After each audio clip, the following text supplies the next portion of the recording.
kwa wote ambapo walikuja.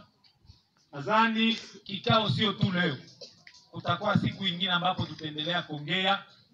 Tunawapolesha baba yetu walitembea kutoka vitarifa vya mrefu, wanakataa makazi yao, ndiyo kulifanya kuwa mfalme ama sultani ni kulifanya kuwa mtumwa wa watu.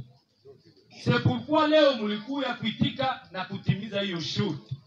Kwa kweli ile shurti kweli tunaona mnatufanyia ni gharama kubwa kwa maisha yetu na kwa maisha ya Ikatea siku ya kesho.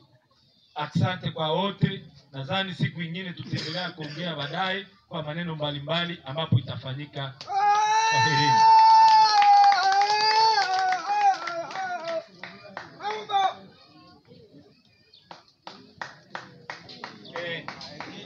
Yatide wanga kutekashi mailu maumbo asidilenge atawakufanye mungi muntu mwanda wodia kwe kuteka kumpala kiboy mkwile lusu amonoshi maumbo atano ba kushidila ashidilenge katukira matalwanya kwa kula bafamu kai na bifuka bafamu kana kwa kwila kini kibunji bafamu kai na kwa kwila line umbo yetu bafamu kai dimu amonoshi